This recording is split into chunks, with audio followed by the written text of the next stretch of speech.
क्या आपने कभी सोचा है कि कैसे पत्थर पानी पर तैर सकते हैं?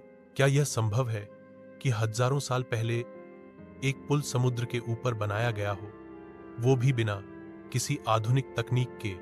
हम बात कर रहे हैं राम सेतु की, जिसे आदम ब्रिज भी कहा जाता है। एक ऐसा सेतु जो न केवल धार्मिक आस्था का प्रतीक है, बल्कि वैज्ञानिक और ऐतिहासिक दृष्टि से भी रहस्य बना हुआ है। आइए आज इस रहस्य की परतों को खोलते हैं। वाल्मीकि रामायण और रामचरितमानस में वर्णित कथा के अनुसार जब रावण ने माता सीता का हरण किया और उन्हें लंका ले गया, तब भगवान श्री राम ने वानर सेना के साथ लंका तक पहुंचने की योजना बनाई। समुद्र पार करने के लिए एक पुल बनाने का निर्णय लिया गया।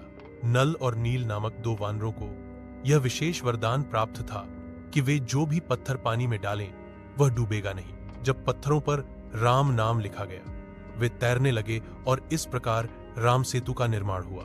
यह पुल 100 योजन लंबा था, यानी लगभग 120 किलोमीटर, और इसे 5 दिनों में बनाया गया। यह कथा केवल एक धार्मिक आस्था नहीं, बल्कि एक ऐसा चमत्कार है जो आज भी लोगों को आकर्षित करता है। भारतीय परंपरा में राम नाम को परम ऊर्जा का स्रोत माना गया है।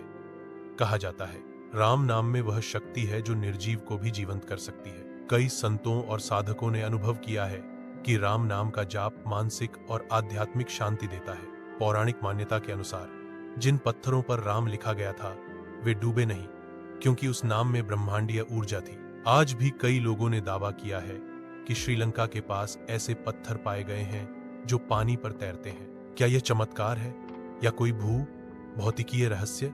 आइए अब विज्ञान की दृष्टि से इसे समझते हैं। राम सेतु को वैज्ञानिकों ने एडम्स ब्रिज नाम दिया है।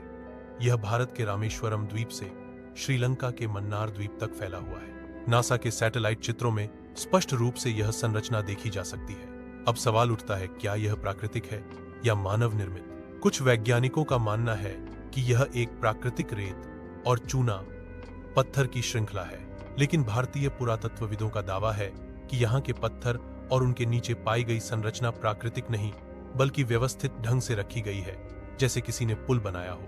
कुछ पत्थर पोरस या हल्के होते हैं, जिनमें हवा के बुलबुले होते हैं, इसलिए वे पानी में तैर सकते हैं। लेकिन ऐसे पत्थर किसी प्राकृतिक प्रक्रिया से वहां जमा हो जाएं, यह भी अकल्पनीय लगता है। वास्तव में अभी तक विज्ञान इस रहस्य को पूरी तरह स्पष्ट नहीं कर सका है। 14वीं शताब्दी तक यह पुल चलने लायक था। ब्रिटिश मानचित्रों और प्राचीन समुद्री दस्तावेजों में राम सेतु का स्पष्ट उल्लेख मिलता है। 2007 में भारत सरकार द्वारा प्रस्तावित सेतु समुद्रम प्रोजेक्ट के अंतर्गत इस पुल को काटकर नौपरिवहन मार्ग बनाने की योजना बनाई गई थी, लेकिन हिंदू संगठनों और जनता के भारी विरोध के चलते यह परियोजना रुक गई। इस पुल को तोड़ना केवल एक भौगोलिक कार्य नहीं होता, बल्कि यह करोड़ों लोगों की आस्था को ठेस पहुंचाने जैसा होता। भारतीय पुरातत्व सर्वेक्षण विभाग आसी ने भी माना कि वहां कुछ असामान्य संरचनाएं मौजूद हैं। राम सेतु न केवल एक पुल है, बल्कि यह हमें यह भी सिखाता है कि जब इरादा सच्चा हो तो समुद्र भी राह बना देता है। यह हमारे इतिहास, संस्कृति और अध्यात्म की गहराई को दर्शाता है। भारत की भूमि चमत्कारों की भूमि है। यहाँ आस्था और विज्ञान एक दूसरे के पूरक हैं। राम सेतु सिर्फ श्री राम का इतिहास नहीं है, यह हम सबकी आस्था, हमारी संस्कृति और हमारे गर्व का प्रतीक है। तो क्या राम सेतु एक चमत्कार है? क्या यह विज्ञान और अध्यात्म का संगम है? इसका उत्तर आपके विश्वास में छिपा है। आपका क्या मानना है? नीचे कमेंट में हमें जरूर बताएं। और यदि आप चाहते हैं कि ये ज्ञान और आस्था की बातें हर किसी तक पहुंचें, तो इस वीडियो को लाइक करें, शेयर करें और सब्सक्राइब करना न भूलें। जय श्री राम।